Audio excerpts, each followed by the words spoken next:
Okay, guys, I think this is recording. I hope this works. This is Ben Burns. I'm going to take you through just this quick kind of financial calculator that I put together. Just to note, I actually used this financial calculator when I was running my own business. So it's got a lot of different formula embedded in here. You can take it or leave it. This is really, this makes sense to me. It's something that I used, and I just wanted to pass it on because it's really helpful to figure out all of the minimums that you need. So your minimum engagement level, your minimum gross revenue, the minimum that you need to bring in every month to make ends meet, the bare minimum that you need to save for taxes, all of these things, including your burn rate. So let's go through it. Okay, so you're going to click the link below. It's going to be somewhere below the video here, and you'll get to this page. In order to basically have something to edit, you're going to go up here to File and click File and make a copy. So we'll just make a copy of Business Finances, click OK. So what that's going to do is it's going to copy everything over to your own Google account. If you don't have a Google account, you can always download it as a CSV. I recommend sticking with Google because all the formatting will remain the same. So the first thing is anything that's in a green cell, you can edit. Anything that is in a red cell is a formula and you probably shouldn't. Although if you know what you're doing, you can do whatever you want because it's your file now. The first step that we have here is all about personal expenses. Now, a lot of you, especially those of you who have, big businesses and are running, multi-million-dollar business, you probably don't need this. But for me, at this point, I needed it. So basically what you want to do here is you want to just outline what personal expenses you have every single month, because that's going to be important. This spreadsheet assumes that you don't take a traditional salary, that the money that comes in from the business, it's kind of passed through to you. So when you get paid, it's basically a member withdrawal out of the business bank account. Okay, so personal expenses here. It's pretty self-explanatory. You've got home expenses, personal, insurance, health, discretionary. Just do your best to kind of estimate all of these. What this sheet is going to do is it's going to give you a total here. And you can see that right here I have $3,000 for rent and mortgage. And it's basically adding up all the red cells and giving you the total here. So once you've done this, you can move on to step 2. Now, if you're not interested in using this to help you out with your personal finances, you can just zero this out. And I'll do that by doing this here. Boom. Now it's zeroed out. It does the quick math. And if you notice on this second sheet, the personal expenses is now 0. Now, if you just want to be able to bring home X amount of dollars per month, you can just enter that total in here. So you can completely skip personal expenses if you so desire. So we'll go ahead and let's say I want to make $20,000 a month. That sounds great. So my total take home right there is $20K. And this is the money that's after saving for taxes, after all my business expenses. This is just profit that I want to bring home on a monthly basis. All of these totals are going to be monthly. So then we move on to fixed business expenses. Fixed business expenses are things that you pay for every single month that are predictable. So obviously rent and mortgage, it's going to be predictable every single month. Same thing with electricity, water, sewer, trash, a lot of your utilities for the actual business. Now, if you don't have these kinds of expenses, that's okay. We're really just looking for things that you pay out of the business account as business expenses. So down here, when we talk about employees, these are everybody that you pay through a payroll system. You should have a monthly total every single month for your employees. So let's say we've got 4 guys, and our payroll is $20K per month. For some reason, I'm liking $20K right now.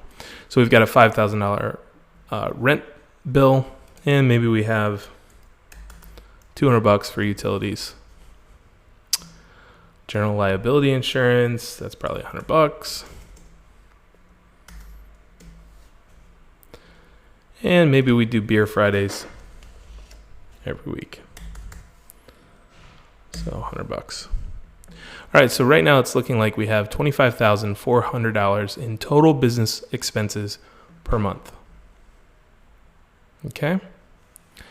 All right, so then we move over to variable expenses. Now, this is basically the percentage of an average job which goes towards expenses that depend on the job's output.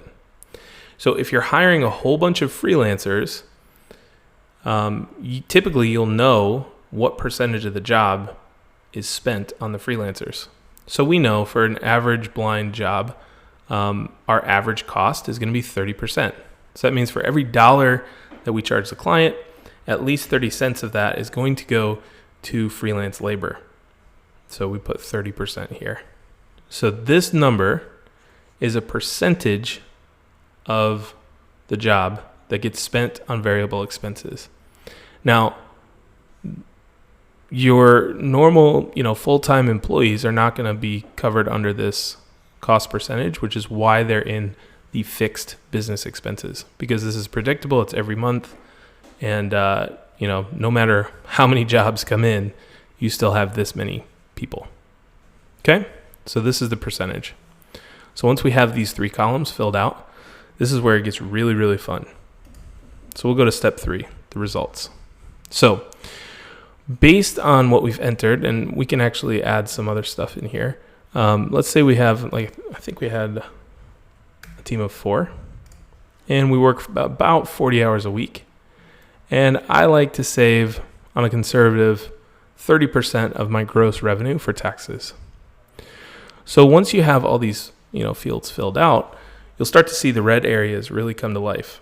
So right here, we've got our total profit or take home is $20,000. Remember that number comes from this sheet here with the additional profit, 20K. Total business expenses, that's 25.4. That number comes from right here. And the total output, which is these two combined, is 45. So based on this number, we're going to want to save about 8K per month for taxes. And that's really important. I know I've been burned by the tax man before, and it's better to save up front.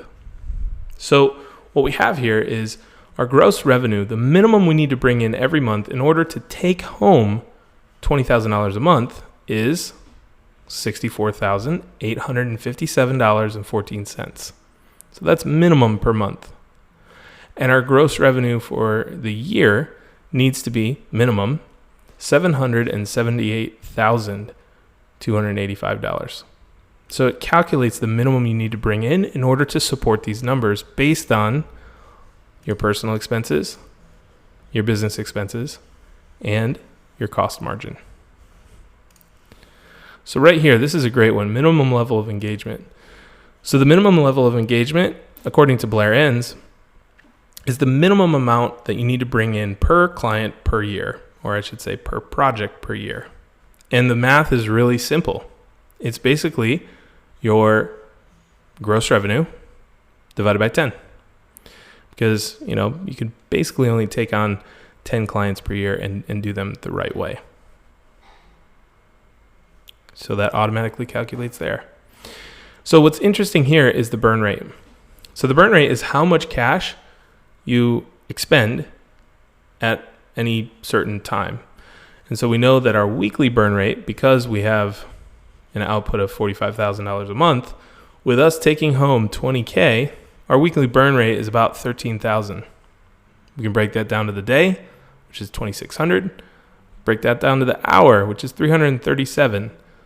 Or per team member per hour, it's about $84. So that means if your team members aren't working on at least $85 per hour, you're losing money on them. So it's a really helpful way to calculate things. All right, so let's go ahead and make this a little bit more reasonable. Let's say our total personal expenses are about $5,000 a month.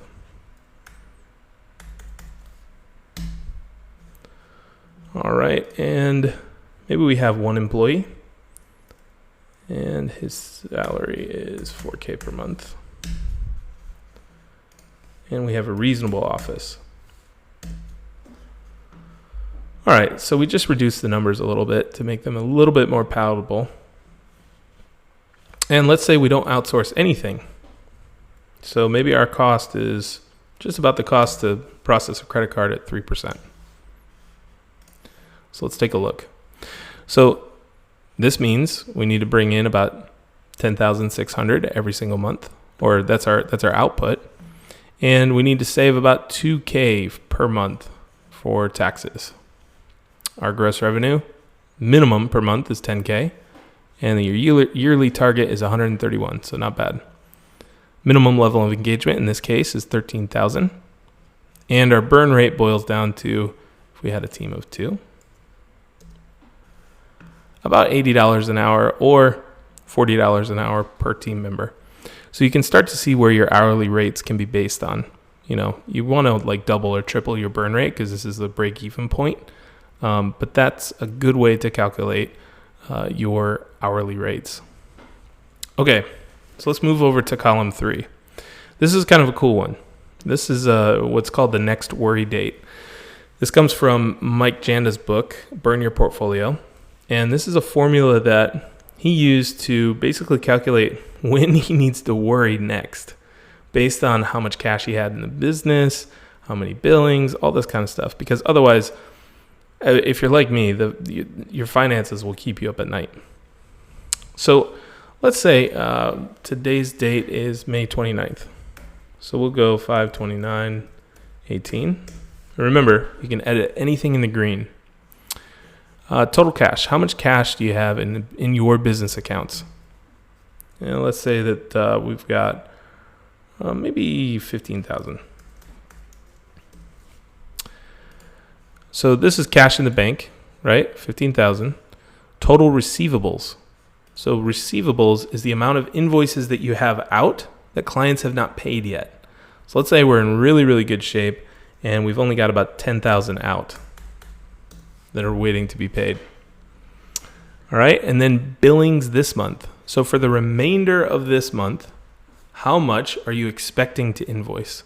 So where this column, receivables, is how many you've already invoiced that haven't paid yet.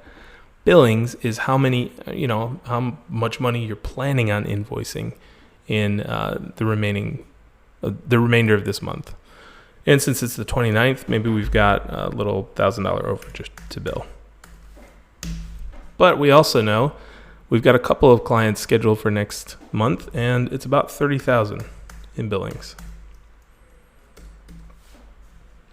All right, so knowing that we have to save $2,000 a month for taxes, let's say we've got, I don't know, maybe $6,000 for taxes, and we're risking everything and only putting aside $2,000 for an emergency fund.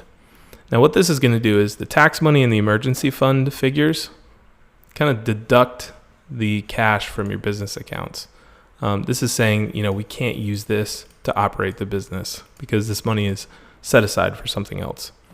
If you don't have tax money set aside or you don't have an emergency fund, you can zero these out and it'll be fine. So let's say we're really risking things. We've only saved about $4,000 for taxes. And we've got, actually, which wouldn't be bad now that I think about it because quarterly taxes were just due. Anyways, $4,000 for taxes, nothing in the tank for an emergency fund. So this means our total cash flow in the next couple months is $52,000. Our monthly overhead is this, $12,742. And that means we have cash flow coverage for about 4 months. So assuming everything goes well and assuming all the invoices are paid and all of the billings that are under contract over the next month and a half come through, it means we've got 4 months in cash flow coverage, and our next worry date is August 29th. So this is a fantastic way to just every single month, you just kind of run these numbers, run this check, and then you'll always have that next worry date in mind. Now, I used to mark this date on the calendar and just kind of move it out as things improved or got worse. So it's just kind of that handy formula that kind of helps put your mind at ease. Okay, so that's about it. I just wanted to give you guys this kind of simple breakdown of basic financial plannings. A lot of this stuff has to do with minimums, where Chris Do's spreadsheets will deal with goals and setting them. So if you guys found this helpful, let me know. I'll see you in the group. Okay.